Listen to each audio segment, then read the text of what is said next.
Viewers. नमस्कार दर्शकों, मैं शिबा शेख और आप देख रहे हैं MNS न्यूज। स्वागत है आपका देश की खबरों में। आइए नजर डालते हैं हेडलाइंस की ओर।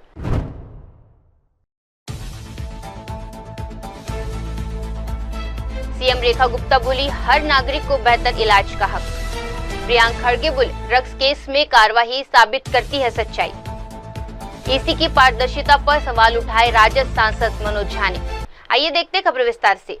सीएम रेखा गुप्ता बोली, हर नागरिक को बेहतर इलाज का अधिकार। राजधानी दिल्ली को स्वास्थ्य के क्षेत्र में एक बड़ी सौगात मिली है। मुख्यमंत्री रेखा गुप्ता ने यथार्थ सुपर स्पेशलिटी अस्पताल का उद्घाटन करते हुए कहा कि ये दिल्ली के नागरिकों का अधिकार है कि उन्हें चाहे सरकारी हो या निजी, हर अस्पताल में बेहतरीन इलाज मिले। रेखा गुप्ता ने ये भी बताया कि सरकार का लक्ष्य है कि आयुष्मान भारत योजना के साथ मिलकर ज्यादा से ज्यादा निजी अस्पताल खोले जाए और चिकित्सा बुनियादी ढांचे को मजबूत किया जाए। अपनी बड़ी करनी है, दूसरे की छोटी नहीं करनी। दिल्ली की जनता का हक है कि उन्हें बेहतर इलाज मिलना चाहिए, प्राइवेट में मिले, सरकारी में मिले। और हम भी जितने अधिक प्राइवेट अस्पताल खुल के आयुष्मान योजना को लेकर के लोगों की सेवा करें और सरकारी इंफ्रास्ट्रक्चर को हम अपना डेवलप करें, इसलिए हमने ये सोचा है कि ये जो 7 अस्पताल कोविड के समय में जिनकी नींव रखी गई थी परंतु वो शुरू नहीं हो पाए थे, काम उनका आगे नहीं बढ़ पाया था, जिन्हें आईसीयू हॉस्पिटल डेवलप करने के लिए सोचा गया था, उसको सही मायने में एक दिल्ली के लिए बेहतर फैसिलिटी देने के लिए उन 7 प्रीमिसेस को हम सुपर स्पेशलिटी हॉस्पिटल, जिसमें कि हर एक हॉस्पिटल को जिसमें आईसीयू का जरूरत हो, जैसे कि एक कैंसर हॉस्पिटल, एक मात्र डिलीवरीज केसेस जो बहुत ही सीवियर होते हैं उनके लिए, एक किडनी ट्रांसप्लांट जैसे या और अंग प्रत्यारोपण चेंज करने के जो होते हैं, वो जहां पे आईसीयू का बेडिंग क्योंकि दिल्ली में बहुत बहुत बहुत कम है और ये सारे अस्पतालों का इंफ्रास्ट्रक्चर इसी प्रकार से डिजाइन किया गया था कि यहाँ पे ज्यादा आईसीयू बेड होंगे और नॉर्मल बेड कम होंगे। तो हमने वही वाली बात कि सरकार का किया हुआ खर्च किया हुआ 1 रुपया भी वेस्ट ना हो, मैंने इनकी योजना इस तरीके से बनाई है कि इन 7 बिल्डिंग को हम सुपर स्पेशलिटी आईसीयू हॉस्पिटल बनाएंगे, जहां एक बीमारी के लिए एक डायलिसिस के लिए होगा, हर एक बीमारी के लिए एक स्पेशल अस्पताल, और उन अस्पतालों में जाकर के जो आईसीयू बेड की कमी दिल्ली में है उसे पूरा किया जाएगा। आइए बढ़ते अगली खबर की ओर। प्रियंका खड़गे बोले, आरोप साबित हुआ, हमने कार्रवाई की। कर्नाटक में ड्रग्स तस्करी मामले को लेकर कांग्रेस और भाजपा आमने सामने आ गए हैं। भाजपा ने कांग्रेस के एक पदाधिकारी पर ड्रग्स तस्करी में संलिप्त होने के आरोप लगाए, जिस पर अब राज्य के मंत्री प्रियंका खड़गे ने तीखी प्रतिक्रिया दे दी है। प्रियंका खड़गे ने कहा, भाजपा के पास करने को और कुछ नहीं बचा है। यही सही है कि जिस व्यक्ति पर आरोप है वे कांग्रेस में कार्यकर्ता अवरोधक के पद पर था। हमने उस पर तुरंत कार्रवाई की और उसे पार्टी से बाहर निकाल दिया। आइए बढ़ते अगली खबर की ओर। ईसी की प्रतिक्रिया पर संदेह, बोले मनोज झा। बिहार की मतदाता सूची में गड़बड़ी के आरोपों को लेकर अब विपक्षी दलों ने चुनाव आयोग पर तीखा हमला बोला है। राजद सांसद मनोज कुमार झा ने कहा कि आयोग 22 साल बाद जागा है और अब उसकी कार्यप्रणाली पर सवाल उठ रहे हैं। उन्होंने कहा, कोर्ट में जाने से पहले हमने चुनाव आयोग से आग्रह किया था कि प्रक्रिया पारदर्शिता रखिए, लेकिन अब जिस तरह से कार्यवाही हो रही है उससे लोकतंत्र कमजोर होता दिख रहा है। देखिए, मेरा सीधे तौर पर कहना है और मुझे उम्मीद है कि आप जो ये मुझसे बात कर रहे हैं ये माननीय चुनाव आयोग तक भी पहुंचेगा, अलग अलग प्लेटफॉर्म के माध्यम से। कोर्ट में जाने से पूर्व हमने माना चुनाव आयोग को कहा था कि 22 बरस बाद आप जागे। 22 बरस बाद, 22 बरस पहले वाले में कभी आपने सुना था कि कुछ दिक्कत हुई, परेशानी हुई? अटल जी की सरकार थी, 2003 की मैं बात कर रहा हूं। 22 बरस बाद क्यों हो रहा है ऐसा? क्यों आप पर शंका हो रही है, कार्यशैली पे शंका हो रही है? आपने पदभार ग्रहण किया तो कहा बिना पॉलिटिकल पार्टी से बात किए हुए कोई निर्णय नहीं लूंगा। ये कौन सी पार्टी से बात की, कितनी पार्टी से, या एक पार्टी से बात करके इतनी शुरू कर ली? माननीय सर्वोच्च न्यायालय ने गंभीरता पूर्वक टाइमिंग के सवाल पूछे। यहां तक कहा कि अगर किसी को आपत्ति होगी सत्यापन के बाद, जब पूरा आप लिस्ट 2 बार ड्राफ्ट के बाद डाल देंगे, तो जब तक वो आपत्ति उसकी ग्रीवांस रिट्रेसल में जाएगी, चुनाव बीत चुका होगा। ये लोकतंत्र को कमजोर करना नहीं हुआ। एक महत्वपूर्ण बात कहता हूं, Aadhaar, ration card, EPIC voter card के लिए माननीय सर्वोच्च न्यायालय ने कहा मुख्य कानून था, अब तक दिशा निर्देश आना चाहिए था। माननीय सर्वोच्च न्यायालय के ऑब्जर्वेशन के अनुरूप कोई दिशा निर्देश नहीं। और फिर सूत्र के हवाले से खबर, ये सूत्र कौन है? उत्पात मचाने के लिए, नफरत के बीज बोने के लिए। किसने ड्राफ्ट देखा, किसने वेरीफाई किया है? और अगर हां, फिर भी म्यांमार और बांग्लादेश के लोग हैं। मैंने पहले भी आपसे कहा था कि इंडो नेपाल के रिश्ते को समझने के लिए वहां का होना जरूरी है। नेपाल के साथ किस तरह का संबंध है, पूरे दरभंगा मधुबनी से लेकर के इधर पूर्णिया, अररिया, किशनगंज, सहरसा, आपको ये समझ दिल्ली दरबार को नहीं होगी। लेकिन मेरा प्रश्न है, अगर एक भी म्यांमार का और बांग्लादेशी है, the home minister of this country is responsible. आइए बढ़ते अगली खबर की ओर। दुबई में भारतीय प्रवासियों से जुड़ा मध्य प्रदेश, दुबई, संयुक्त अरब अमीरात। यहाँ भारत प्रवासी समुदाय और मध्य प्रदेश के प्रवासी मित्रों के बीच एक विशेष संवाद कार्यक्रम का आयोजन किया गया। कार्यक्रम का उद्देश्य था प्रवासी भारतीयों के अनुभवों को साझा करना, मध्य प्रदेश से जुड़ाव को और मजबूत बनाना और संभावित निवेश एवं विकास अवसरों पर चर्चा करना। कार्यक्रम में व्यापार, संस्कृति, शिक्षा और स्वास्थ्य जैसे विषयों पर खुलकर बातचीत हुई।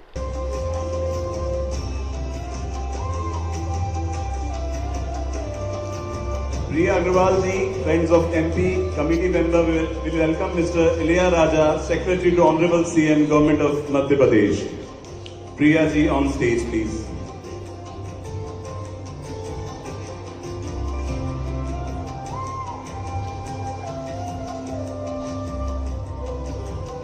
Thank you so much. Shukriya बहुत बहुत. Abhilasha Shukla ji, friends of MP, committee member will welcome Mr. Sudham Khare, Commissioner Jan Sampark, Government of MP.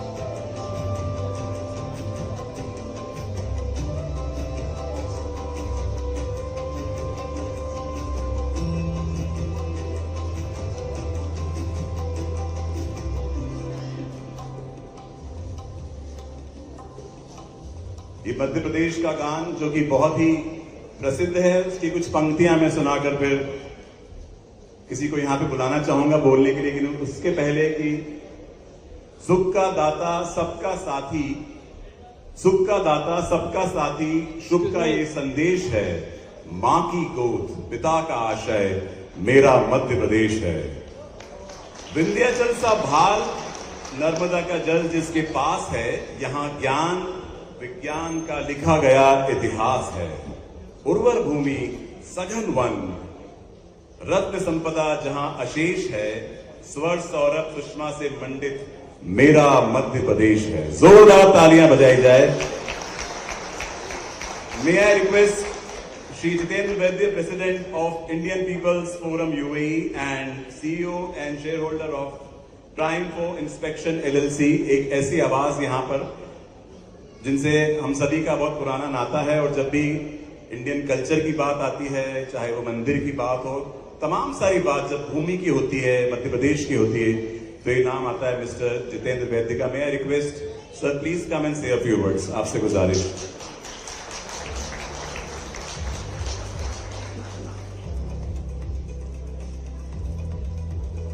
Bharat माता की, भारत माता की, बाबा महाकाल की।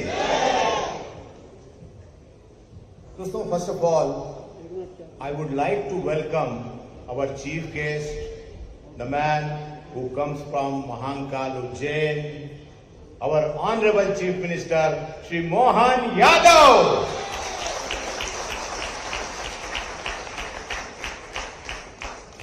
welcome our guest of honor, our dear friend, His Excellency Shri Satish Ji Sivan, the man who always safeguards the interest of the Indian community.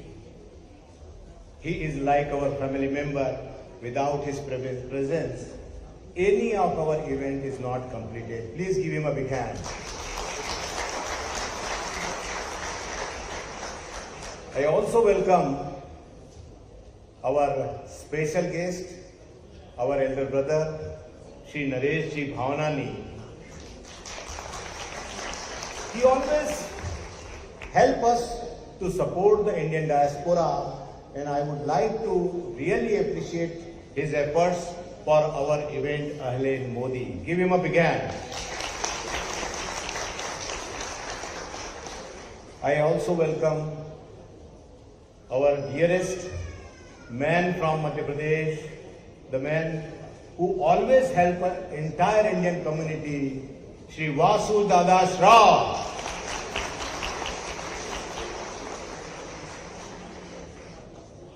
I welcome team of Madhya Pradesh who all have come from all the way Bhopal. Our Principal Secretary Shri Raghvendra Singh Ji, Sanjay Dubey Ji, Mishra Ji, our Vishal Singh Ji, my dear friend Ravi Ji, and so many other, all the officials came from the Madhya Pradesh. दोस्तों, आज हमारा सौभाग्य है कि हम उस विराट व्यक्तित्व का स्वागत यूएई की धरती पर कर रहे हैं जिसने सदैव राष्ट्र को प्रथम रखा, जिसने मानव सेवा को माधव सेवा का स्वरूप दिया, एक बहुत ही सामान्य परिवार से आने वाले, छात्र जीवन से ही अखिल भारतीय विद्यार्थी परिषद के सिपाही, पार्टी और संघ के संस्कारों में पले बड़े, जिसने मात्र 16 वर्ष की उम्र में अपना पहला कॉलेज का चुनाव लड़ा और जीवन में आज तक 13 चुनाव लड़ चुके हैं। हर चुनाव प्रचंड बहुमत से जीते, क्योंकि आप चुनाव जीतने के लिए नहीं, जन सेवा के लिए लड़ते हैं और जनता का प्यार ही आपकी सच्ची शक्ति है।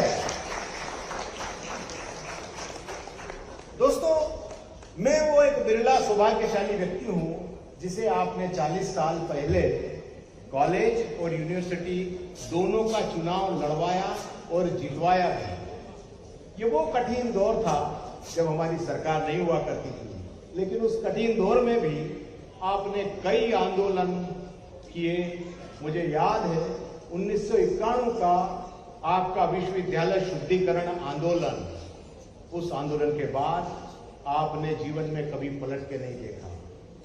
आपके बारे में एक बात बहुत प्रसिद्ध है कि आप अपने किसी कार्यकर्ता या फिर किसी साथी को कभी नाराज नहीं करते।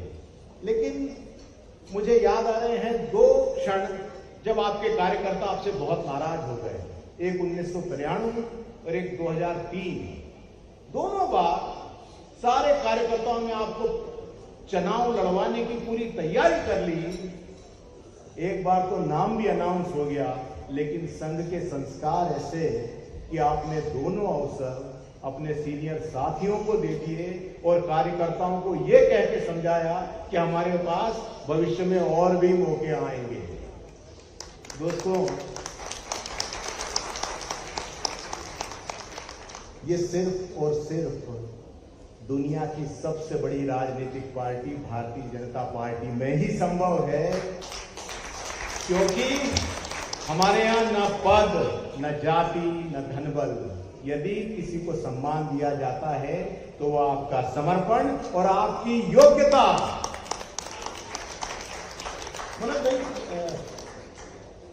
भाई साहब, मेरे को आपकी एक बात से बहुत प्रसन्नता मिलती है कि आप सिर्फ कार्यकर्ताओं का ख्याल नहीं रखते, बल्कि हमारे जो मार्गदर्शक स्वर्गीय शालिग्राम जी भाई साहब, उन्हें भी सदैव याद करते हैं और हर वक्त उनको अप्रिशिएट करते हैं। आप देखिए, जब आपको बहुत ही कम लोग इस हॉल में शायद जानते होंगे कि जब आपका नाम मुख्यमंत्री पद के लिए पुकारा गया, तब आप चौथी लाइन में अनभिज्ञ खड़े थे। ये सिर्फ उसी संगठन में पॉसिबल है जहां पे परिवारवाद नहीं, सिर्फ कार्यकर्तावाद चलता हो। और आपके ऊपर छात्र जीवन का असर देखिए, आप मुख्यमंत्री पद की शपथ लेते हैं और आपका पहला निर्णय विद्यार्थियों के पक्ष में आता है परीक्षा के समय लाउड स्पीकर पर प्रतिबंध लगाकर। दोस्तों, आपने पीएचडी ली और डॉक्टर की उपाधि ली और अब आप इलाज भी करते हैं, लेकिन मरीजों का नहीं, सिस्टम का। आप सीधे जनता से संवाद करते हैं, उनकी समस्याएं पूछते हैं और त्वरित कार्रवाई के निर्णय लेते हैं। आप कुछ समय पुरानी बात है, रात को 11 बजे अचानक ही एक अस्पताल के निरीक्षण पे चले गए। कई लोगों को लगा कि शायद कोई वीआईपी मरीज है जिसे देखने आए हैं। पूरे हॉस्पिटल में हड़कंप मच गया। एक नई नवेली कोई बेचारी नर्स आई थी जिसने ज्वाइन किया था। उन्होंने इनसे मासूमियत से पूछ लिया कि आप सर डॉक्टर हैं या निरीक्षण अधिकारी? मोहन भैया ने मुस्कुरा के बोला, दोनों। दोस्तों, जब से आप मध्य प्रदेश के मुख्यमंत्री बने हैं, हमारे धार्मिक पर्यटन ने नई ऊंचाइयां देखी है।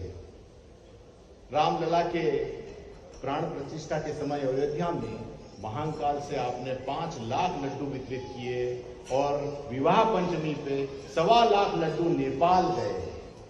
दोस्तों, मैं जो आपको बताने जा रहा हूं, ये कोई संयोग नहीं है, ये सिर्फ ईश्वर की कृपा है कि आप महाकाल से आते हैं, आप उज्जैन से हैं, आप मुख्यमंत्री बनते हैं और आप ही के कार्यकाल में आने वाला सिंहस्थ होने वाला है।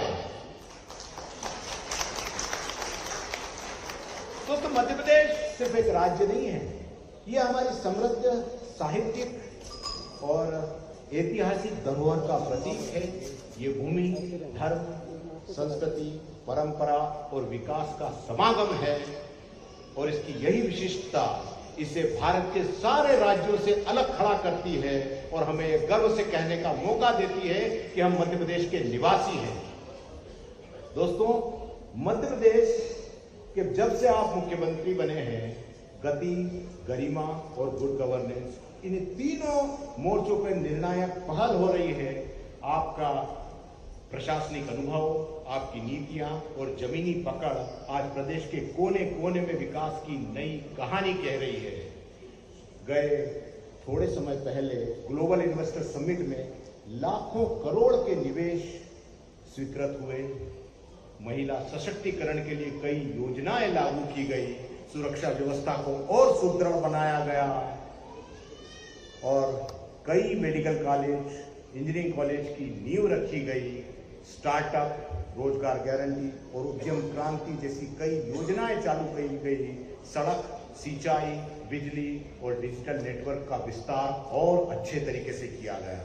और दोस्तों, आज मुझे देख के और खुशी होती है कि श्री मोहन जी यादव का प्रताप सिर्फ मध्य प्रदेश में ही नहीं है, आज पूरे भारत में कहीं भी चुनाव हो, आप स्टार प्रचारक की भूमिका निभाते हैं। दोस्तों, I can proudly share today that we have a presence in 11 countries of FOMP और आज यूएई का जो FOMP है उसके 4 चैप्टर हैं, अबू धाबी, दुबई, शारजाह और रासल खेमा। I can proudly share कि गए पेंडेमिक में हमने स्पेशल फ्लाइट यहां से इंदौर के लिए भेजी और वो भी उस समय जब इंटरनेशनल लैंडिंग हो भी नहीं सकती थी। इट्स अवर लक कि आज संजय दुबे जी हमारे डायस पे हैं। उस जमाने में ये कमिश्नर हुआ करते थे और इन्होंने हमारी बहुत हेल्प करी और ये डबल इंजन सरकार का ही कमाल है कि उस समय के तात्कालिक civil aviation minister Shri Hardeep ji Puri ने इमीडिएटली हमें लैंडिंग की परमिशन दी। एफओएमपी ने 4 कंटेनर मध्य प्रदेश सरकार को मेडिकल किट के, ऑक्सीजन सिलेंडर और ऑक्सीजन कंसंट्रेटर्स के भेजे, which was appreciated by government of Madhya Pradesh. गए 2023 में जब प्रवासी भारतीय दिवस इंदौर में हुआ तो हम लोग 650 एनआरआई लेके जो है वर्ल्ड रिकॉर्ड कायम किया। And I can proudly say that गए अहलेन मोदी में FOMP has played the key role for the यशस्वी प्रधानमंत्री श्री नरेंद्र जी Modi.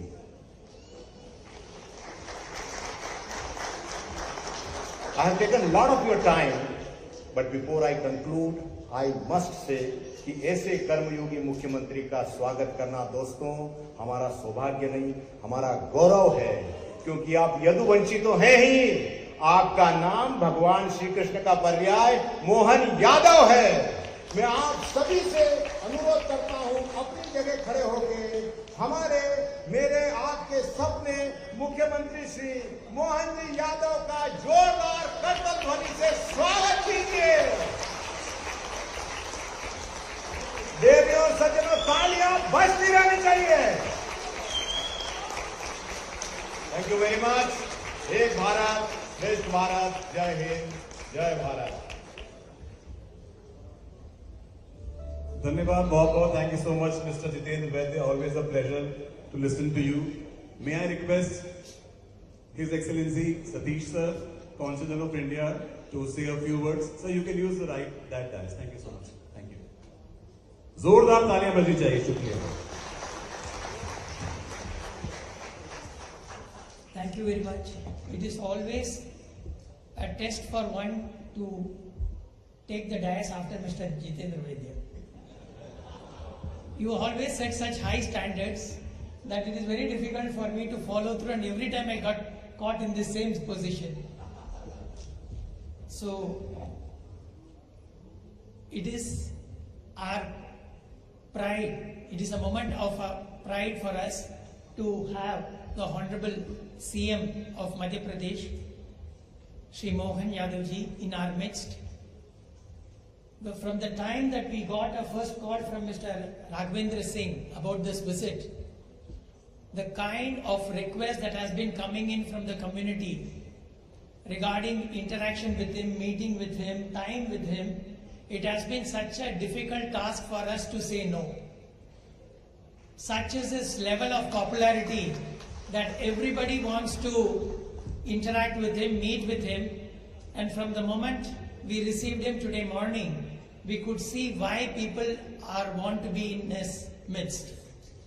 Such a humble person, such a friendly demeanor, a person of the masses, there's no doubt why he is being liked by everybody. Even today, without much notice, when he landed in Babs Mandir, we had hundreds of people gathering there, creating a security situation there in Babs Mandir also.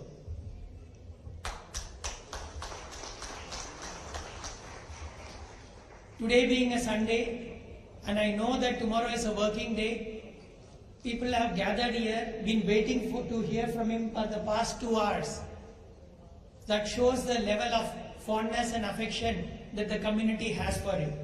Sir, I just want to tell you only one fact before you take the dais. You already are aware that 44 lakh Indians call UAE their second home. Many of them call UAE their first home.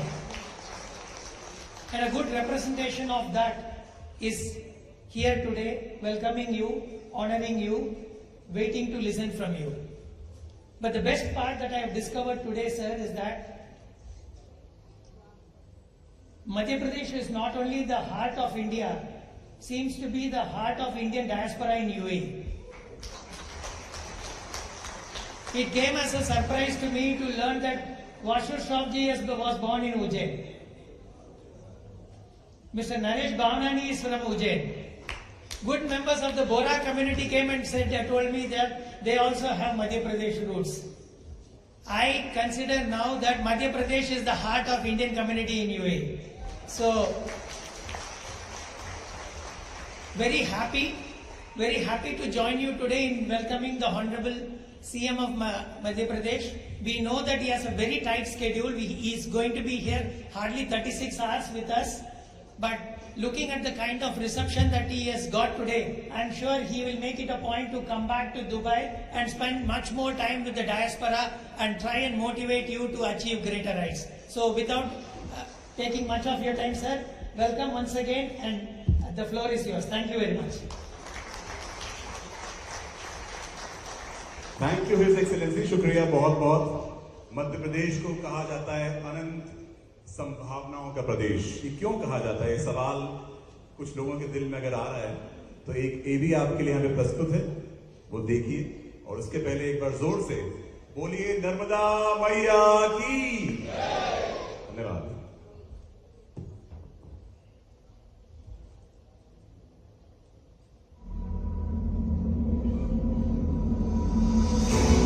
If you seek a land wherein finite possibilities meet boundless opportunities, if you see the nation's largest solar and hydropower plants exist alongside one another on Narmada River, if you're passing through Asia's longest high-speed automotive testing track, if you find more than 300 pharma and medical devices or medtech companies in one land and medicines being exported to 160 countries, if you witness a thriving agricultural ecosystem that produces 27% of India's organic crops and as many as 11 agroclimatic zones, which is the highest in the nation.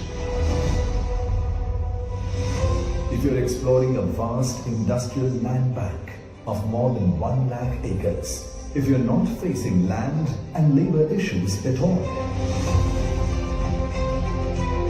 if you're finding ample raw material for cotton, silk and man-made fiber, if you meet talent from India's first global skills park, IIT, IIM, NID, NIFT, MANET and many prestigious institutions near you,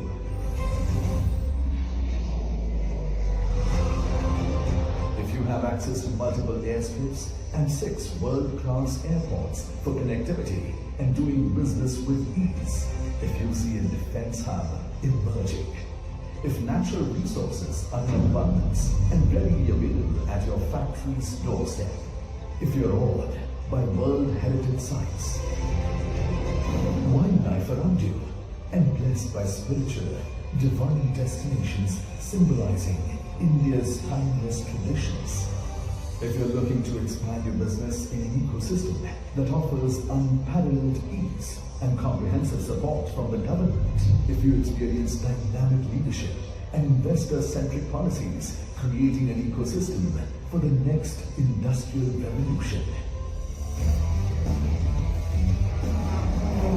when you find infinite possibilities aligned in one place, you know you are in Madhya Pradesh, the heart of India, where tradition meets innovation and opportunities are ever expanding. The state is building the foundation of Viksit Madhya Pradesh and contributing actively to the vision of a Viksit Bharat. Come to Madhya Pradesh, the land of infinite possibilities.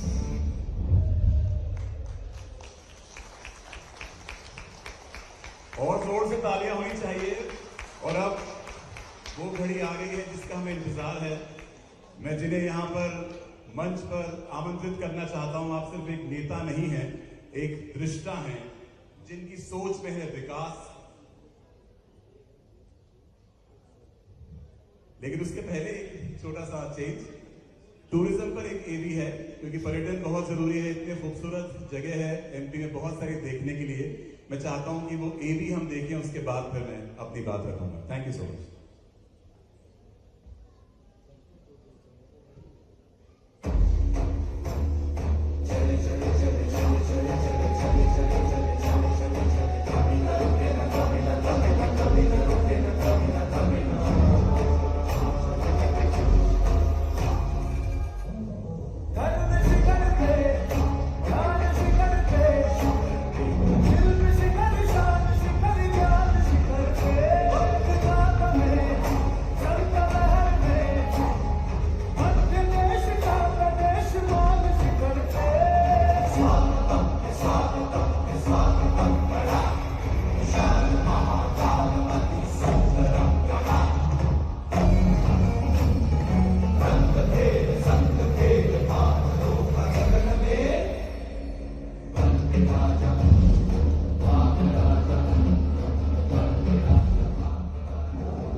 Hindustan का दिल है बड़ा तो होगा ही, क्या बात है।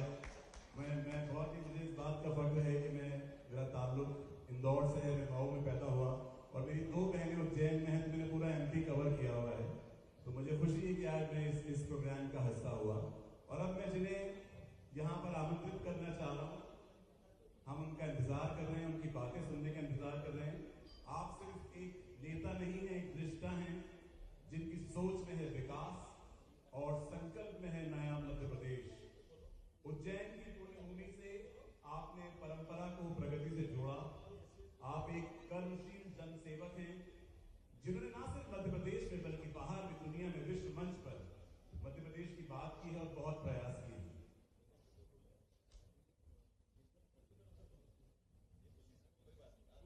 मैं जाहिर बात कर रहा हूं माननीय मुख्यमंत्री जी की, लेकिन मैं गुजारिश करूंगा कि पहले राघवेंद्र जी अगर 2 शब्द कह सकें तो। अच्छा, संजय सर पहले बोलेंगे, एक बार जोरदार तालियां बजाइए। संजय दुबे सर। अच्छा, additional chief secretary Sanjay sir. अच्छा, मैं संजय सर से और माननीय मंच से क्षमा याचना के साथ मुझे बेहद खुशी है दुबई में आज फ्रेंड्स ऑफ MP और इंडियन डायस्पोरा के इस प्रोग्राम में मुझे बोलने के लिए माननीय मुख्यमंत्री जी की तरफ से निर्देश मिला है। आज के इस कार्यक्रम के मुख्य अतिथि माननीय मुख्यमंत्री जी, कार्यक्रम में उपस्थित हमारे सम्मानीय अतिथिगण जो यहाँ पे विदेश में आके भारतवर्ष और मध्य प्रदेश का नाम रोशन कर रहे हैं, कार्यक्रम में उपस्थित हमारे वरिष्ठ अधिकारीगण, काउंसलर जनरल साहब और सभी हमारे जो इस प्रोग्राम में शरीक हुए हैं, उन सभी को मैं सबसे पहले मैं भारत माता की जय और वंदे मातरम के साथ उनका नमन करना चाहूँगा।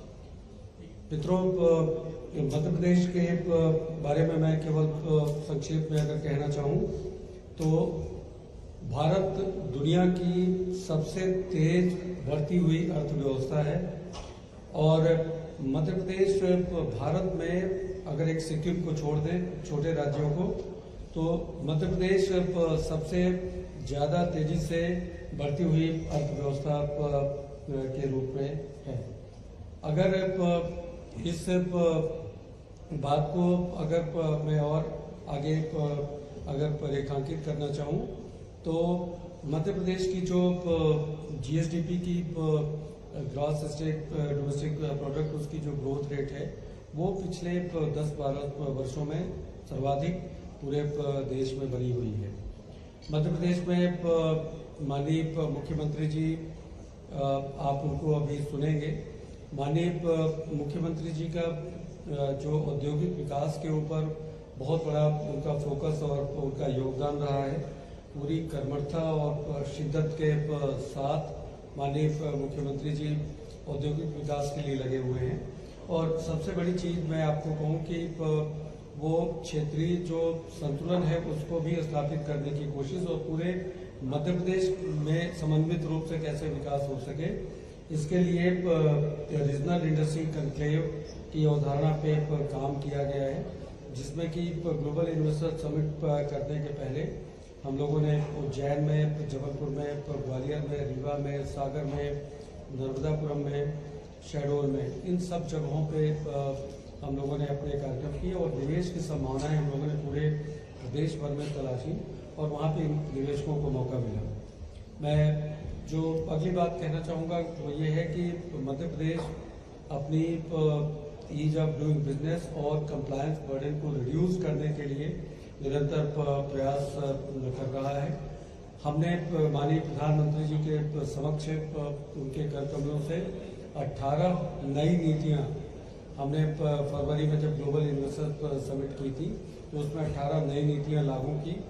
वो नीतियां न सिर्फ अपडेटेड हैं बल्कि पूरे भरोसे के साथ कह सकता हूं कि वो नीतियां पूरे देश भर में सर्वश्रेष्ठ जो नीतियां हैं उनमें शामिल हैं। हमारी स्टार्टअप की पॉलिसी के ऊपर अगर आप नजर डालें, MSME की पॉलिसी के ऊपर नजर डालें, संजय दुबे सर और आपको ABGC की पॉलिसी और ड्रोन के बारे में जो पॉलिसी है उनके बारे में डिस्कशन करेंगे।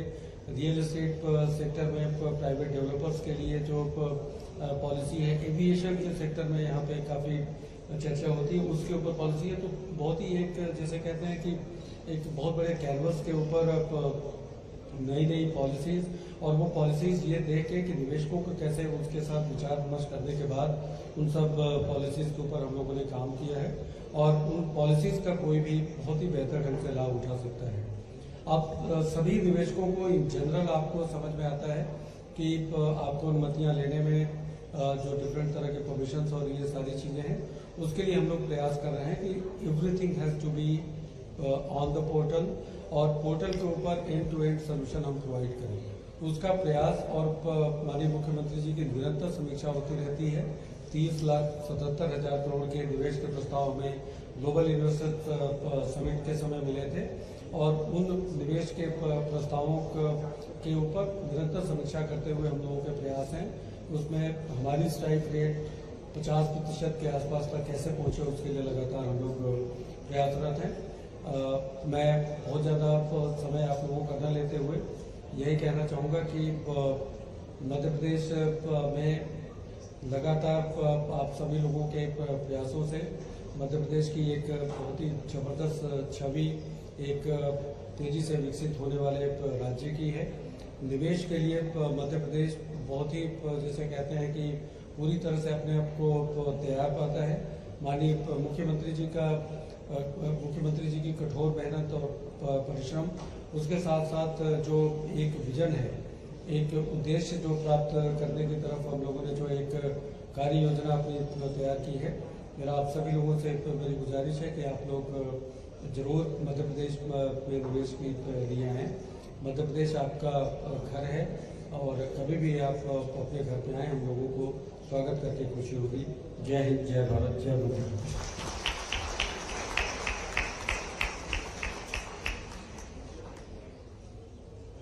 बहुत बहुत मिस्टर राघवेंद्र, शुक्रिया बहुत बहुत। मे आई ना request mister Sanjay Dubey, additional chief secretary government of Madhya Pradesh. जोरदार तालियां बजनी चाहिए। Thank you so much.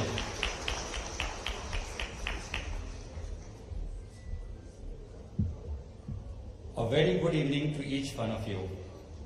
Honorable Sri Satish Kumar Suman, Consul General of Dubai, Sri Jitendra Vaid, the man behind the mission, Sri Naresh Bhavanani ji, the one who takes care of most of the programs that are conducted here, Sri Gangwal ji, the old but young by heart, and my officers, the Indian diaspora, the august gathering that I am here to address.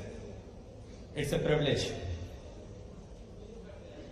We are very, very grateful to each one of you for having given such a wonderful, warm welcome in the state, in the place called Dubai. We are overwhelmed with the response that you have showered on us, and we are grateful from the state of Madhya Pradesh that you people have turned out in such a large number to witness this occasion and to give and listen to Honorable Chief Minister of Madhya Pradesh. You would know that we have been to multiple countries in a run-up to our Global Investor Summit, which was held in February 25. And before that, we had been traveling to multiple countries, and even after that, we continue to have that kind of commitment that we will go to each and every place from where we can possibly be able to garner the support, the investment from the community that we have into other places. We have presence of Friends of Madhya Pradesh in now 13 countries, and we continue to have a very good relation, a very vibrant relation with each of them. आज आप सबके बीच में जब यहाँ पर उपस्थित हैं, तो मुझे ये कहते हुए गर्व है कि इतना अच्छा वेलकम, इतना अच्छा वार्मथ और इतनी बड़ी संख्या में उपस्थिति शायद ही किसी देश में इसके पहले हुई थी, और मैं समझता हूं कि ये शायद आखिरी बार भी होना हो। ये इस बात को दर्शाता है कि आपके हृदय में न केवल मध्य प्रदेश बसता है, बल्कि आप उसे अभी भी चाहते हैं, और उसी हृदय के रूप में आप यहाँ पर उपस्थित होकर हम सबका यहाँ पर स्वागत करने के लिए उपस्थित हुए हैं। जैसा मेरे से पूर्व राघवेंद्र ने बताया और माननीय मुख्यमंत्री महोदय बताएंगे भी आपको कि मध्य प्रदेश अब वो प्रदेश है जो हर व्यक्ति को आकर्षित कर रहा है, चाहे वो अपने टूरिज्म के लिए कर रहा हो, चाहे इंडस्ट्रियल डेवलपमेंट के लिए कर रहा हो, चाहे आईटी आईटीएस सेक्टर की जो क्षमताएं हैं उनके लिए आकर्षित कर रहा हो। और आप में से काफी सारे लोग जो निश्चित रूप से मध्य प्रदेश से किसी न किसी रूप में जुड़े हुए हैं, इस बात से पूरी तरह से आश्वस्त होंगे कि जो आपने मध्य प्रदेश को देखा था उससे बहुत ज्यादा गति से आगे बढ़ रहा है। आप किसी भी परिदृश्य में, आप किसी भी प्रक्रिया में, आप किसी भी अंकों के आधार पर अगर देखेंगे तो प्रदेश की जो गति बढ़ने की दर है, चाहे वो आर्थिक समृद्धि की दर हो, चाहे वो कृषि के क्षेत्र में हमारे उत्पादन की क्षमता हो, चाहे वो हमारे माइनिंग की कैपेसिटी हो, चाहे टूरिज्म में हमारे फुटफॉल की बात हो, हम किसी भी प्रदेश से देश के अंदर द्वितीय स्थान पर नहीं है, बल्कि हर स्थान पर हम प्रथम आने की चेष्टा भी कर रहे हैं और पूरी तरीके से हम उस पर पहुंच भी पा रहे हैं। आज हम ये गर्व के साथ कह सकते हैं, जब हम अभी आ रहे थे रास्ते में तो देखा कि यहाँ पर कुछ ऐसे स्थान भी है जहां पर वृक्षारोपण हो रहा है, और हम लोग कुछ अधिकारी बात कर रहे थे कि हम वो उस प्रदेश से आते हैं जहां का 33% भूमि सघन वनों से घिरी हुई है, जहां हर प्रकार की बिल्ली मिलती है, चाहे वो शेर हो, चाहे वो चीता हो, चाहे वो लेपर्ड हो, चाहे वो कैरकल हो, हर वह प्राणी जो जंगल का हो सकता है वो आज हमारे उन राष्ट्रीय उद्यानों में है जो सबसे ज्यादा अग्रणी माने जाते हैं। अगर हम माइनिंग की बात करें तो आप किसी भी एलिमेंट की बात कर लीजिए, किसी भी ओर की बात कर लीजिए, चाहे वो कॉपर हो, चाहे वो मैग्नीज हो, चाहे वो कोल हो, चाहे वो डायमंड ही क्यों ना हो, वो हमारे प्रदेश में मिलता है और सर्वाधिक रूप से मिलता है। अगर हम बात करें हमारे रोड नेटवर्क की तो हमारा प्रदेश इकलौते में 5 लाख किलोमीटर के रोड नेटवर्क है, और किसी भी दिशा में आप बात कर लें, गोल्डन कॉरिडोर की बात कर लें, नॉर्थ साउथ कॉरिडोर और ईस्ट वेस्ट कॉरिडोर की बात कर लें, इंटरनल रोड के इंफ्रास्ट्रक्चर की बात कर लें, we are one of the largest road network state connecting different districts and connecting different parts of the country. If you realize this, that it is not only the communication through the road network that we are talking about. If you talk to anybody, and I say jokingly that if you have to travel to south or to west or even to east or north, you just have to go to any of our railway stations, and within 15 minutes you would definitely have one train traveling and taking you to different locations. That is the kind of connectivity that we have. I don't know how many of you would know that the first time the internet came in and the telephony was, mobile telephony was tested, it was the state of Madhya Pradesh, it was the place called Indore which actually hosted that. So there are very many numbers, first numbers in positions. I can dwell on for hours together continuously, but I don't want to hold you all to be able to not to be able to listen to the Honorable Chief Minister since he is here. We would all like to welcome him. We would all like that he should come and speak out his mind, and he should be welcoming you. So I don't want to stand in between the Honorable Chief Minister of Ujjain, Honorable Chief Minister of Madhya Pradesh. He comes from Ujjain and he is now leading our state for every good thing that you are able to witness in Madhya Pradesh in last 1.5 years. We have seen tremendous growth in various sectors, and that is what we are here to share with you. Tomorrow when we make the presentations on to a different policies that government of Madhya Pradesh has carved out, they are 18 in numbers, you would realize that we are not only talking, but we are actually walking the talk. And now I would warmly welcome Honorable Chief Minister for his kind words to the diaspora. Thank you very much for having listened to us and giving us the opportunity of sharing our thoughts.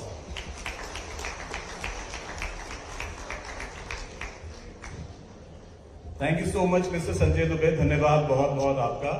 और अब वो घड़ी आ गई जिसका हम इंतजार कर रहे थे। वो नाम लेने से पहले जिनकी आवाज हमें सुननी है, जिनकी बातें सुननी, मैं चाहता हूं कि एक बार जोर से कहा जाए कि महाकाल बाबा की, शारदा मैया की, नर्मदा मैया की। हमारे नेता, वो आवाज, वो इंसान जिन्होंने दुनिया भर में विश्व मंच पे मध्य प्रदेश को रखा है, हमेशा प्रदेश की सोची है, प्रदेश की सेवा की है, माननीय सीएम डॉक्टर मोहन यादव के लिए जोरदार तालियां बजनी चाहिए, जोरदार तालियां, खड़े होकर एवरीवन।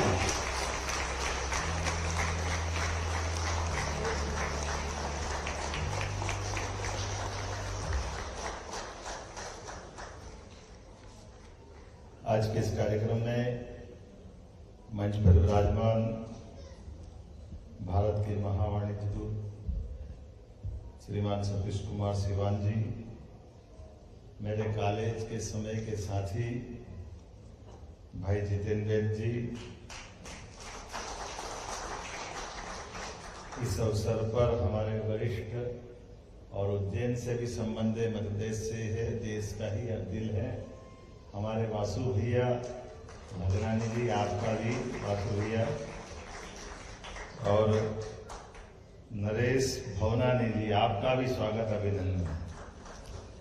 इस अवसर पर अभी जिनने अपना वक्तव्य दिया, हमारे एससीएस संजय दुबे जी, माननीय Shivshekhar Shukla ji, PS tourism and culture industry के पीएस श्रीमान राघवेंद्र सिंह जी, आयुक्त डॉक्टर सुदाम खाड़े जी, डॉक्टर इलैयाराजा जी, और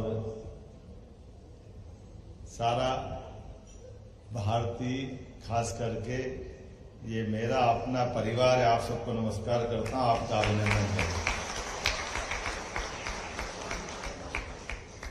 ये जितेंद्र भाई कॉलेज के समय इनको चुनाव क्या लड़ाया, जैसा छोड़ा था वैसे के वैसे ही बने हुए हैं, बदले नहीं है। हमारे लिए सौभाग्य की बात है, दुबई में मैं मान के चलता हूं, मालवी में समझते हो तो मालवी भी, निमाड़ी, हमारे यहाँ राजस्थान के भी काफी लोग हैं, गुजरात और इन सब पे असर आता है। हमारे यहाँ बई शब्द किसको कहते हैं? बई माँ को बोलते हैं, और दुबई दो माँ को बोलते हैं।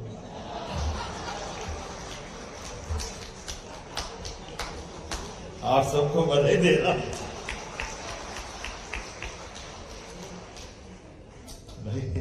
एक माँ वहां है, एक माँ यहाँ है, ये हमारा कल्चर है ना, जहां का अन्न जल खाते हैं, जहां हमारी दिनचर्या गुजरती है, हम जिस कल्चर से चल कर के आते हैं, वो कल्चर तो यही सिखाता है कि जहां रहो, जहां के रहो। बड़े मुल्ला साहब भी तो यही कहते हैं, वहां के बन के रहो, जड़ों से भी जुड़ के रहो, यही तो आनंद है हमारा।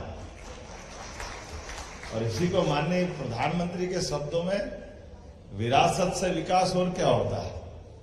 विकास तो बहुत होता है, लेकिन विरासत से विकास की ओर, और विरासत हमको उसी तरह से सिखाती है जो इकबाल ने कहा है कि कुछ बात है कि हस्ती मिटती नहीं हमारी।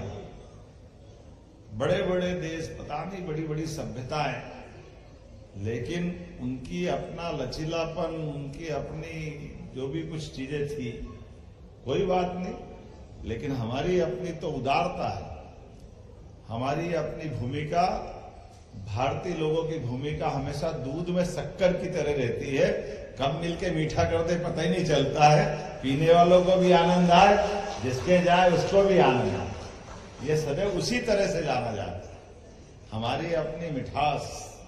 और यही तो कारण है, अभी आपके कार्यक्रम के पहले जहां से मैं आया हूं, कभी सोच सकते थे वासु भैया, आपने संघर्ष करके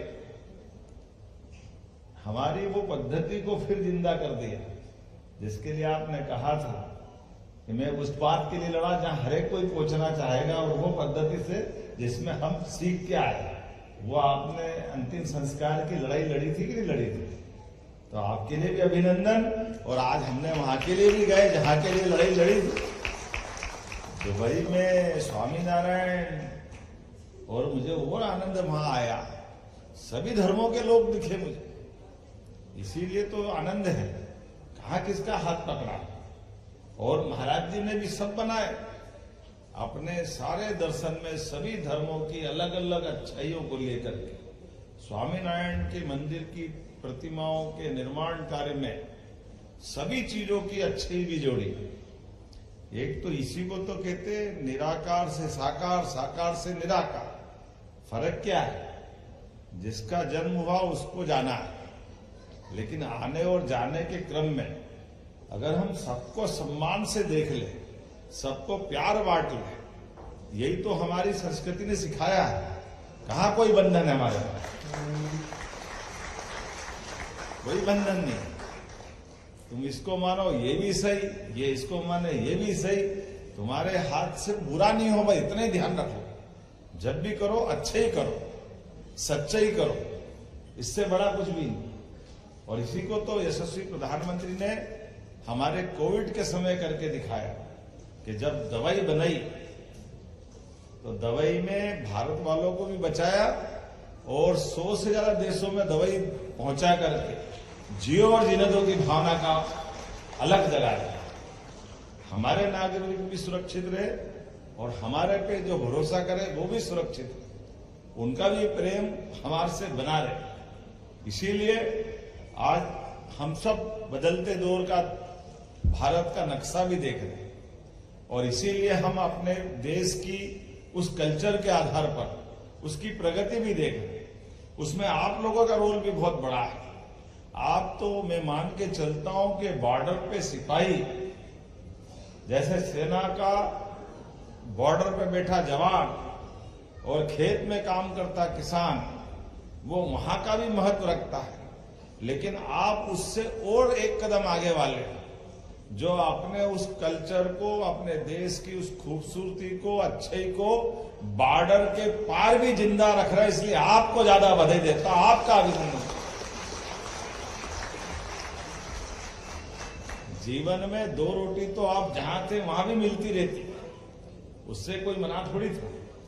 लेकिन 2 रोटी मिलकर के केवल खाने पीने जीने के बजाय जो उद्यमशीलता हम में है, जो पुरुषार्थ हमारे अंदर है, जिस कारण से ईश्वर ने मानव शरीर दिया, उस मानव शरीर के दिए हुए काम के बलबूते पर कितना अच्छा लगता है जब अपने नरेश भगनानी जी के बारे में बताया गया था कि कहां से शुरुआत की और कहां पहुंचे।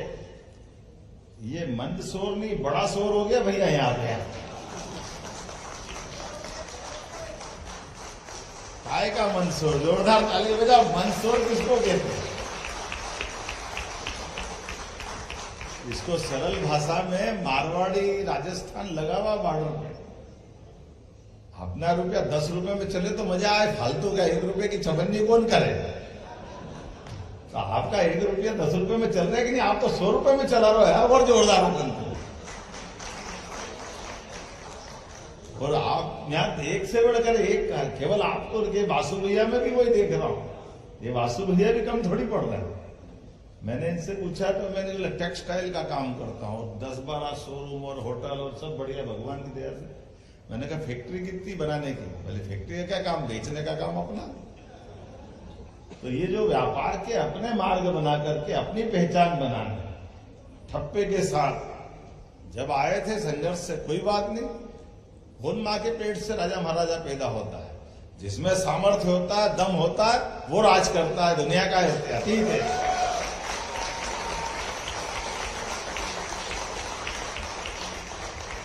इसी को तो पुरुषार्थ कहते हैं। पुरुषार्थ क्या होता है? पुरुषार्थ तो इसी प्रकार का है।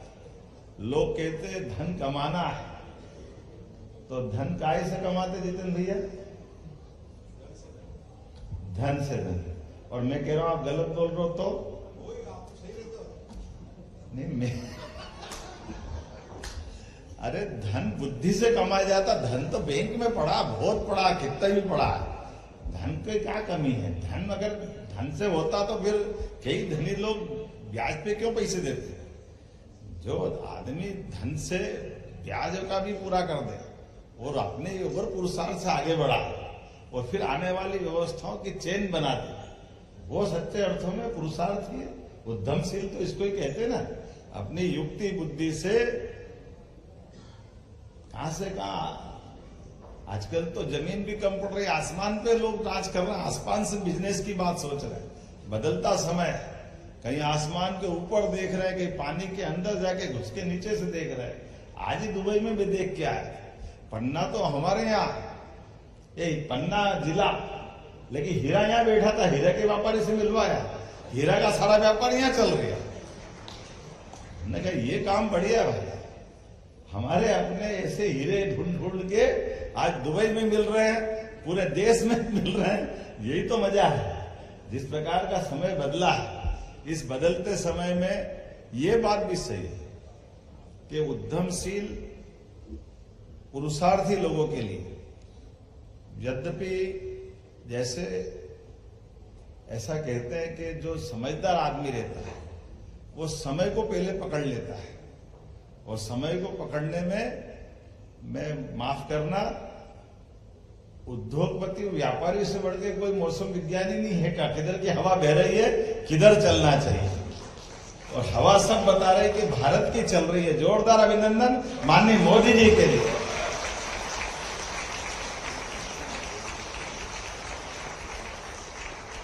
आज 50 साल पहले, 100 साल पहले बह रही होगी हवा, बह रही दुनिया भर में, लेकिन अभी हवा सारी एक ही तरफ बह रही है।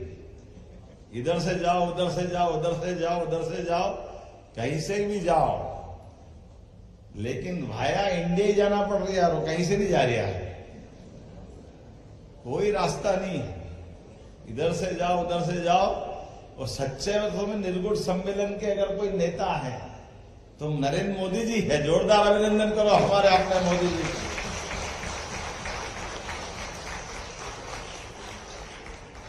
क्या मजा आता है। दुनिया के कोई मंच पे चले जाए, किसी भी डायस पे बैठे, किसी के साथ भी हाथ मिलाते दिखे तो भारतीयता का रोम रोम से झलकता हुआ अद्वितीय व्यक्तित्व, हर एक कोई मोदी जी को मध्य में रख के साथ में फोटो खिंचाने की होड़ लगती देखते हैं अपन जगह। ये जो हमारा सबका उनके साथ सीना 56 इंच का होता कि नहीं होता है, अच्छा लगता कि नहीं लगता है कि हाँ हमारे कोई प्रधानमंत्री ऐसे हैं। और हमने सबने देखा कि केवल सामान्य काल में भी, कठिन काल में भी, असंभव काल में भी, हर काल में नेता वो जो अपनी उपस्थिति से देश और देश के लोगों की सभी समस्या का समाधान करने का मादा भी रखे। और कोई कारण से कठिनाई आए तो कठिनाई में भी अपने देश की सीमा के अंदर नहीं, देश की सीमा के बाहर भी अपने भरतवंशियों की रक्षा के लिए कुछ भी करने को तैयार हो, उस व्यक्ति का नाम नरेंद्र मोदी। हमें इस बात की प्रसन्नता, जिन पे सबका भरोसा, सबको भरोसा। और इसीलिए हमने अपने बदलते दौर में आंखों के सामने, देश तो आजाद हो गया 47 में, लेकिन देश आजाद होने के बाद राज्यों की सीमा हमारा मध्य प्रदेश 56 में बन गया। कई सारे राज्य बाद में बने, आगे बने, पीछे बने, और आप तो वो सब भी देख लो। कई सारे देश जो 47 के बाद भी आजाद हुए, वो कहां से कहां चले गए। लेकिन अपने देश को दुर्भाग्य से लंबा समय गुजारना पड़ा, लेकिन कोई बात नहीं, बीती ताही बिसार दे, आगे की सुध ले। चला गया तो चला गया, जब जागे तब सवेरा, हमको क्या दिक्कत है। लेकिन आंकड़ा देखो तो ध्यान में आएगा, कहां 1947 में भारत पूरे विश्व के परिदृश्य में 15 नंबर पे था, और 15 नंबर तक आते आते स्वर्गीय भारत में अटल बिहारी वाजपेयी जी का समय छोड़ दो, उस समय भी उनने तो 24 दलों की मिलकर सरकार चलाई। 24 दलों की सरकार चलाना, ये भी अपने आप में लोकतंत्र को फिर भी बचाए रखना। जोरदार अभिनंदन माननीय अटल जी के लिए।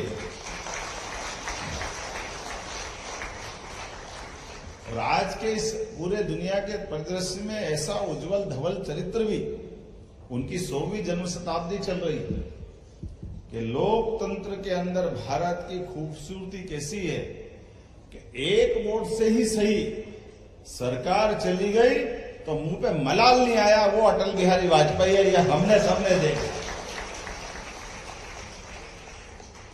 सरकार का मतलब नहीं है, नैतिकता बड़ी बात है, और उस नैतिक मूल्यों को बचाए रखने में अटल जी ने जो जीवन जिया है, और अटल जी के बाद अभी का समय आया, हम तो ये चकाचौंध भरी दुनिया में, वो ऊपर देखो तो टोपी नीचे निकल जाए अपने, तो इतनी 2 मंजिली बिल्डिंग यहां दिख रही है, लेकिन ऐसे समय में भी जिनकी अपनी खुद की छत नहीं है, हमारे प्रधानमंत्री जी की, लेकिन हाँ, अब बदलते दौर की तस्वीर देखना भारत की, तो 4 करोड़ लोगों को पक्के मकान देने का बड़ा पुण्य का काम किसी ने किया, उनका नाम नरेंद्र मोदी जी। हमारा कोई भी धर्म हो, लेकिन मानवता कहती है कि कोई भूखा नहीं सोना चाहिए। ये कहने की बात नहीं, मुझे नहीं मालूम कि 80 करोड़ में कितने सारे देश अंदर आ जाएंगे। 200 देश में से 80 करोड़ की आबादी, कितने देश हो जाएंगे दूसरे छोटे मोटे मिलाओ तो कितने हो जाते? 100 के आसपास तो हो ही जाएंगे। लेकिन 100 देशों के लोगों को रोज निशुल्क भोजन करा करके 28 तक का संकल्प फिर लिया है कि कोई भूखा नहीं सोना चाहिए। सारे पैसे सरकार देगी, एक संकल्प कोई कर सकता है, मोदी जी कर सकते हैं, ये भारत करके दिखा रहा। और एक नहीं कितने उदाहरण भरे पड़े हैं। हमारे राज्य के अंदर, राष्ट्र के अंदर भी चिंता पाल रहे हैं, और अगल बगल के देश में भी। श्रीलंका की कठिनाई का माहौल आया तो श्रीलंका को मदद करके उसकी मदद की। भूटान का डोकलाम के मामले में अपने पड़ोसी के हितों के लिए भी, हाँ, हम कहते हैं कि हमारे पड़ोसियों से संबंध कैसे होना चाहिए, पड़ोसी की जान, पड़ोसी की कठिनाई में देश का नेता और देश के लोगों का चरित्र क्या होना चाहिए। ऐसी कई सारी बातें मैं बता सकता हूं, लेकिन वापस मध्य प्रदेश पे आते हैं। अपन जिस काम से आए उसकी बात भी कर लें। तो अब आपको अपनी बात तो मेरे अधिकारियों ने कर दी है, मेरे समझ में नहीं आया। मेरे जितेंद्र वैद्य जी ने और इनने कह दिया कि साहब डायरेक्ट मुख्यमंत्री बोलेंगे।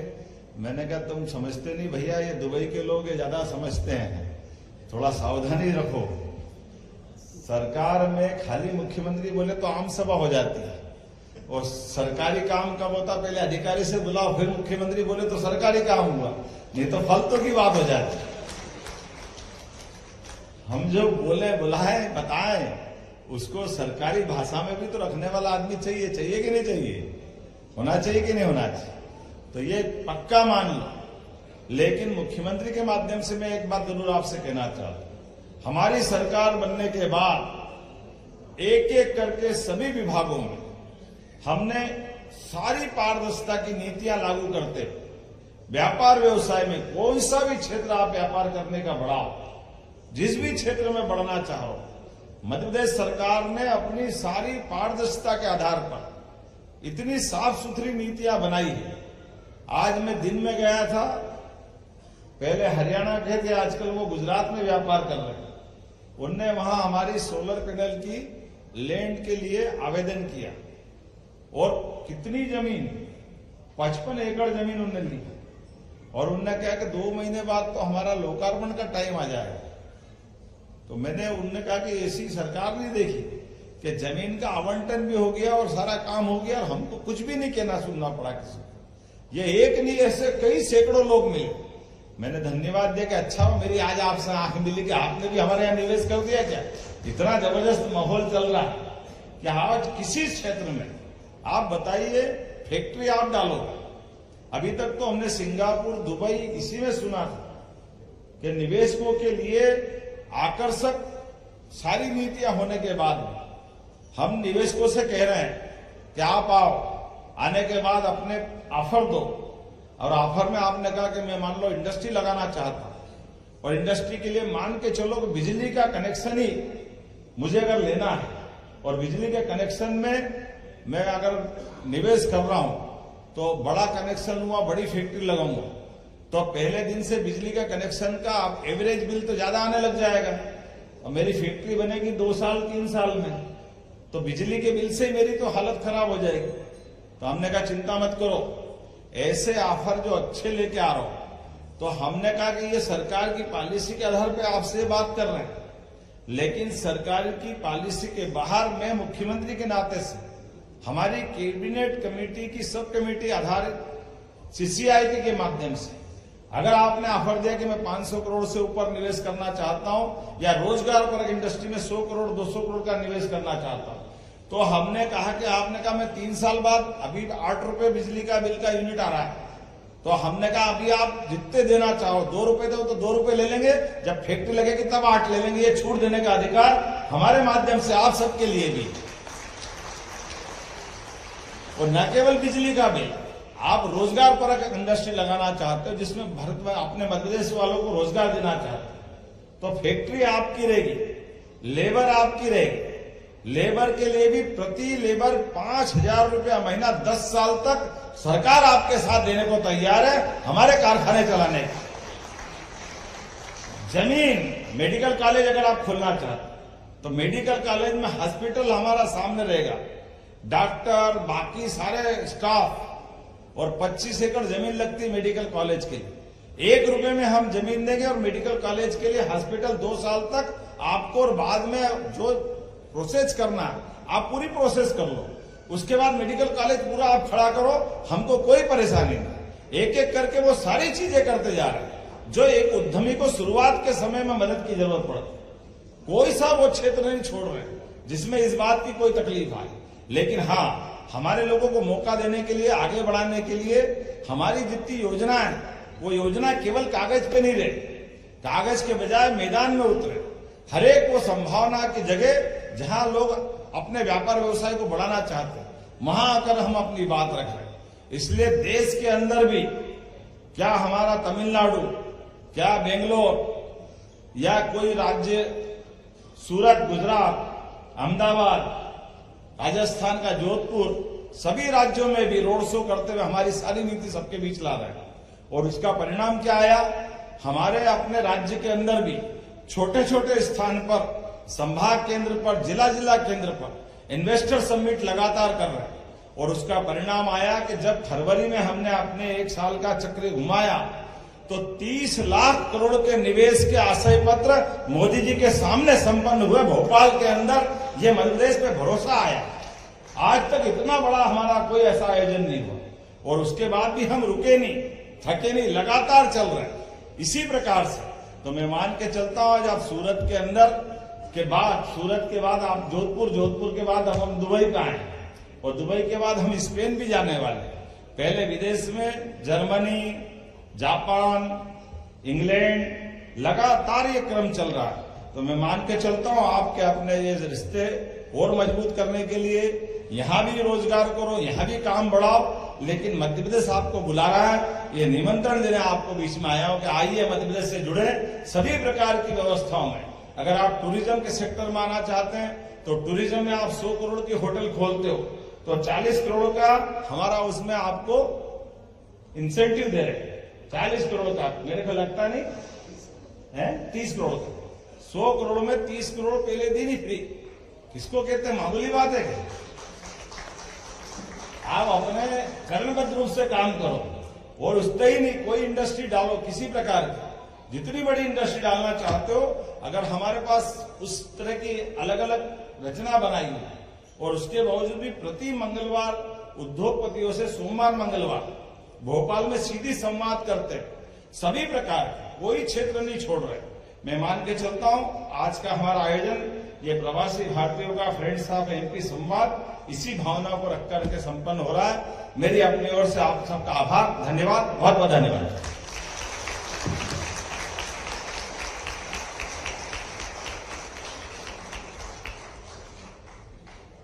Thank you so much honourable chief minister doctor Mohan Yadav. एक बार जोरदार तालियां बजनी चाहिए इन बातों के लिए।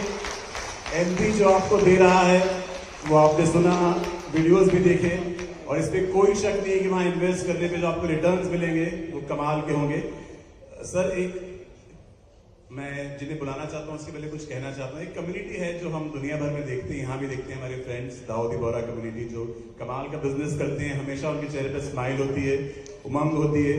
वो ऑनरेबल चीफ मिनिस्टर के लिए एक स्मृति चिन्ह, एक गिफ्ट लेके आए हैं जो बहुत खास है। मैं गुजारिश करूंगा कि एक कम्युनिटी जो यूएई की है, दाऊदी बोरा कम्युनिटी यूएई की, वो आए स्टेज पे और सर के लिए जो आप एक बहुत खास ये 3D इमेज लाए हैं, बहुत ही यूनिक चीज वो आप सर को दें।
धन्यवाद, बहुत बहुत जोरदार तालियां दाऊदी बोहरा कम्युनिटी यूएई स्मृति चिन्ह के लिए धन्यवाद। May I request now mister Ravi Bhushan, chairman friends of MP Dubai chapter, to come on stage for vote of thanks. आभार व्यक्त करने के लिए मैं रवि जी आपसे गुजारिश करूंगा कि आप आए। एक और छोटी सी गिफ्ट है फ्रेंड्स ऑफ एमपी की तरफ से, एक गीता जी जो आपको प्रदान की जाएगी सीएम सर को। आपसे गुजारिश है आप आ जाएं स्टेज पे।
आभार व्यक्त करने के लिए मैं रवि जी से गुजारिश करूंगा chairman friends of MP Dubai chapter की वो आए और 2 शब्द कहें। सभा खत्म करने का मन तो नहीं कर रहा है, लेकिन मुझे वोट ऑफ थैंक्स देने की जिम्मेदारी दी गई है। मैं माननीय सम्माननीय श्री डॉक्टर मोहन यादव जी जो हमारे चीफ गेस्ट हैं, बड़ा महत्वपूर्ण टाइम लेकर के आए हैं यहाँ पे, और जब से दुबई उतरे हैं तब से कंटिन्यूअस जो है सबसे मिलने में और जो लक्ष्य वो लेके आए हैं उसको पूरा करने में लगे हैं। तो मैं उनका बहुत बहुत धन्यवाद अदा करता हूँ, और साथ में हमारे दुबई में जो कॉन्सुल जनरल हैं श्री सतीश सिवान जी, उनका मैं बहुत आभार व्यक्त करता हूँ। और स्टेज पर सभा में उपस्थित जितने भी माननीय अन्य अधिकारीगण हैं, सबको मैं बहुत बहुत धन्यवाद देता हूं कि उन सबने समय निकाल के यहाँ आए हैं। मैं गवर्नमेंट ऑफ मध्य प्रदेश और एमपी आईडीसी का बहुत हृदय से धन्यवाद देता हूं, और हमारे गगन मुद्गल जी और जो टीम पीआर टीम आई है इंडिया से, मध्य प्रदेश से, उन सबका भी मैं बहुत अभिवादन करता हूं। और आप सारे लोग जो यहाँ आए हैं सबको बहुत हृदय से धन्यवाद देता हूं कि आप। आइए बढ़ते अगली खबर की ओर। संजय राउत बोले, चुनाव आयोग नहीं रहा स्वतंत्र। शिवसेना नाम और चुनाव चिन्ह को लेकर उद्धव ठाकरे गुट की याचिका पर सुप्रीम कोर्ट में सुनवाई से पहले शिवसेना यूबीडी के वरिष्ठ नेता संजय राउत ने चुनाव आयोग की निष्पक्षता पर सवाल खड़े कर दिए हैं। संजय राउत ने कहा, चुनाव आयोग अब स्वतंत्रता नहीं रहा है, वे अमित शाह के नियंत्रण में है। ऐसे में हम उनसे क्या न्याय की उम्मीद कर सकते हैं। उन्होंने आरोप लगाया कि केंद्रीय गृह मंत्री अमित शाह शिवसेना और महाराष्ट्र की अस्मिता को खत्म करने की साजिश कर रहे हैं। जानना चाहिए सुप्रीम कोर्ट का सिंबल को लेकर सुनवाई है, किस तरीके से देखते हो? कहीं ना कहीं शिवसेना लेट रही थी, एनसीपी ने ये लोकसभा के पहले ही कर दिया था, इसको लेकर इस चीज का डिसीजन आया था। आपके सिंबल का देखिए, अमित शाह जो चुनाव आयोग के कर्ता धर्ता है, चुनाव आयोग इंडिपेंडेंट नहीं है इस देश में। अभी गृह मंत्री अमित शाह चुनाव आयोग को चलाते हैं, ये सबको मालूम है। अब जिस चुनाव आयोग को अमित शाह जी चलाते हैं, उससे क्या न्याय की हम अपेक्षा करेंगे? अमित शाह जी शिवसेना को खत्म करना चाहते हैं, महाराष्ट्र को खत्म करना चाहते हैं। ऐसे में जो शिवसेना महाराष्ट्र की चौकीदार है, वो चौकीदार को खत्म करने के बाद ही वो सब कुछ जो मुंबई लूटना चाहते हैं ना लोग, तो सबसे पहले हमारी पार्टी हमसे छीन ली, जो पार्टी बालासाहेब ठाकरे ने बनाई। हमारा पार्टी का जो सिंबल है वो हमसे छीन लिया, और किसको दिया? एक चोर को दिया, एक लफंगा है उसको दे दिया, जिसका पार्टी से कोई संबंध नहीं, वो पार्टी छोड़कर भाग गया, जिसको हमने पार्टी से निकाल दिया। ये हमारी चुनाव आयोग की परिस्थिति है। अमित शाह चला रहा है चुनाव आयोग, उनसे हम क्या न्याय की अपेक्षा कर सकते हैं? तो हम सुप्रीम कोर्ट में ही जाएंगे। हम सुप्रीम कोर्ट में भी गए थे, वापस गए हैं। जब हमें न्याय की अपेक्षा है तो हम बार बार सुप्रीम कोर्ट जाने के सिवा हमारे पास कोई मार्ग नहीं है। अब देखेंगे क्या होता है। सीएम ने कहा कि उद्धव ठाकरे का फायदा है, युवा पढ़ के देखे तब इनको मतलब समझने की क्या है। खुद मिस्टर देवेंद्र फडणवीस ने जन सुरक्षा कायदा फिर एक बार पढ़ना चाहिए, खुद ही पढ़ना चाहिए। वो कानून बनाने वाले कौन लोग हैं? हमारे पास है, वो पुलिस वाले हैं, खाकी वर्दी वाले हैं। उनकी मानसिकता क्या है? उनकी मानसिकता उज्जवल निकम जैसी है। जैसे भारतीय जनता पार्टी के साथ रहकर उनको राज्यसभा मिल गया, और प्रेसिडेंट का नॉमिनेशन वगैरह नहीं मानता हूं मैं। बीजेपी के साथ आप बीजेपी के प्रचारक बन गए हो तो आप कुछ भी कर सकते हो। तो आपको बीजेपी के साथ रहने का एक बख्शिश मिला है। जन सुरक्षा कानून बनाने वाले ऐसे लोग हैं। सबसे पहले क्या बोलते हैं ये? कौन से विचारधारा के लोग हैं? लेफ्टिस्ट क्या डावे? ये कौन होते हैं? एक विचारधारा जो है ना इस देश में और पूरे विश्व में विचारधारा है कम्युनिज्म। हमने मुंबई में उनसे बहुत बार संघर्ष किया है, लेकिन यही विचारधारा के लोग पश्चिम बंगाल में राज करते रहे, केरल में राज करते रहे, त्रिपुरा में राज करते रहे, बिहार में उनका, महाराष्ट्र में उनकी ताकत रही। देश के स्वतंत्रता संग्राम में भारतीय जनता पार्टी और राष्ट्रीय स्वयंसेवक संघ नहीं था, कम्युनिस्ट थे।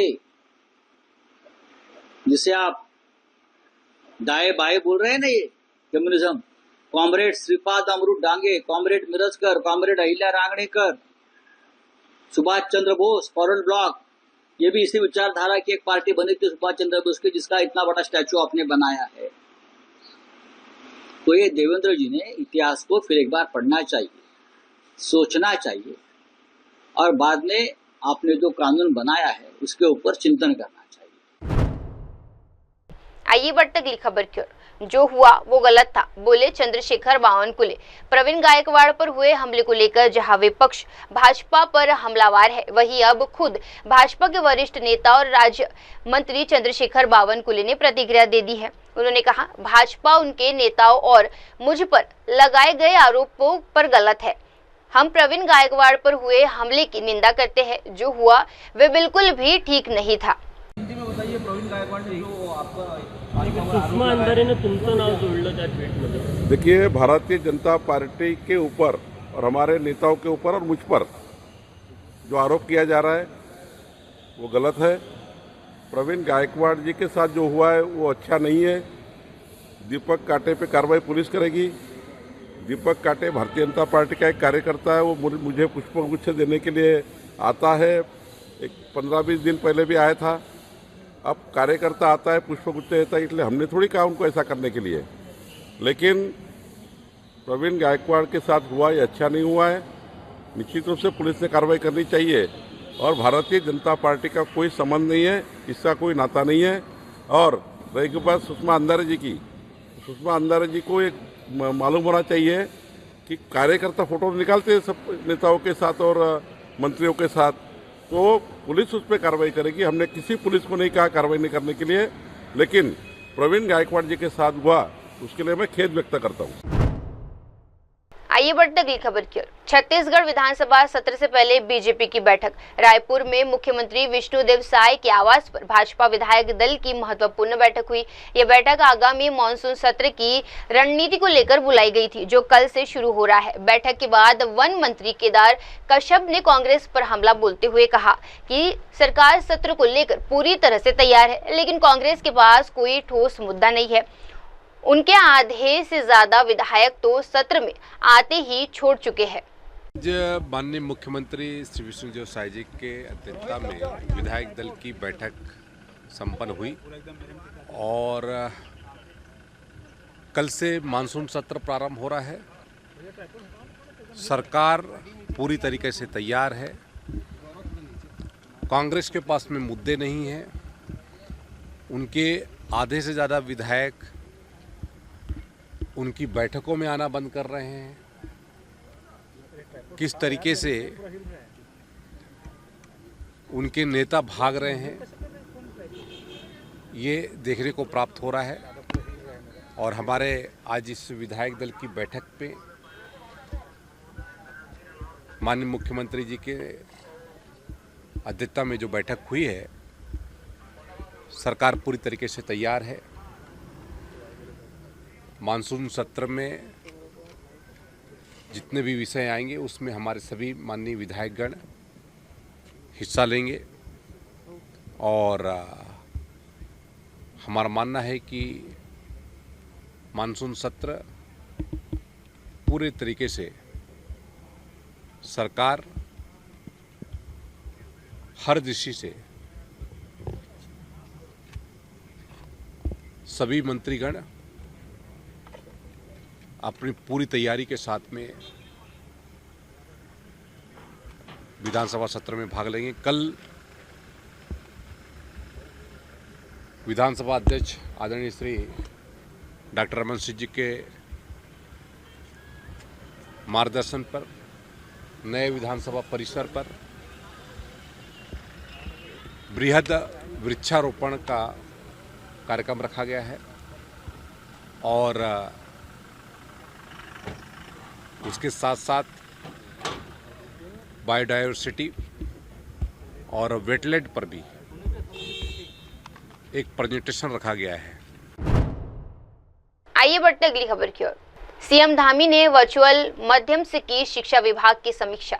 उत्तराखंड के मुख्यमंत्री पुष्कर सिंह धामी ने प्रदेश की शिक्षा विभाग को सुदृढ़ बनाने के लिए सोमवार को माध्यमिक शिक्षा और तकनीकी शिक्षा विभाग की समीक्षा बैठक में वर्चुअल माध्यम से भाग लिया।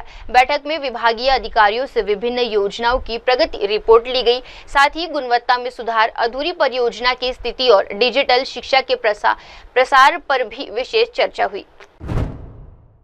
आइए बढ़ते अगली खबर की ओर। हरियाणा सीएम बोले, लोक केंद्र ने संपन्न भाव से देश की सेवा की। राजस्थान के चुरल जिले में भारतीय वायुसेना एक मिल 21 फाइटर जेट दुर्घटनाग्रस्त हो गया। इस हादसे में स्क्वाड्रन लीडर लोकेंद्र सिंह ने देश के लिए अपने प्राणों की आहुति दे दी है। हरियाणा के मुख्यमंत्री ने इस दुखद घटना पर गहरा शोक व्यक्त करते हुए कहा, स्क्वाड्रन लीडर लोकतंत्र सिंह ने अत्यंत संपर्क और वीरता के साथ देश की सेवा की। उनका बलिदान हमेशा स्मरणीय रहेगा। हमारे एयरफोर्स के अंदर विंग कमांडर एक बहुत ही मजबूत साथी, जिन्होंने आर्मी में रहते हुए देश सेवा के वो काम आए। क्योंकि जब वो ट्रेनिंग के अंदर ट्रेनिंग दे रहे थे और जगुआर क्रैश हुआ, उसमें आग लगी, तो उसने लोगों को बचाने का काम किया। अपने शरीर के ऊपर लोगों को जिंदगी बचाने के लिए अपने ऊपर लिया है। ऐसे हमारे लोकेंद्र जी जांबाज वो विंग कमांडर थे और आज हमारे बीच में नहीं है। मैं परमपिता परमात्मा से प्रार्थना करूंगा कि उस दिवंगत आत्मा को अपने चरणों में स्थान दे। परिवार को, मित्रजनों को, रिश्तेदारों को जो दुख हुआ है, उस दुख को सहन करने की परमपिता परमात्मा ताकत बख्शे। आइए बढ़ते अगली खबर की ओर। नितिन गडकरी बोले, ज्ञान है सबसे बड़ी ताकत। नागपुर में आज महाराष्ट्र राज्य अग्रवाल सम्मेलन का आयोजन किया गया, जहां मुख्य अतिथि के तौर पर केंद्रीय सड़क परिवहन और राजमार्ग मंत्री नितिन गडकरी ने युवाओं और उद्यमिताओं की ताकत पर जोर दिया। गडकरी ने अपने संबोधन में कहा, ज्ञान एक बहुत बड़ी ताकत है।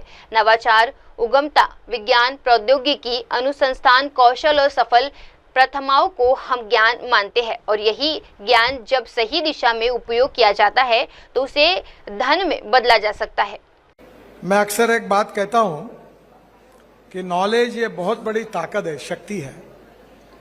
बाबा साहब अंबेडकर जी ने नॉलेज को कहा था कि ये वाघिन का दूध है।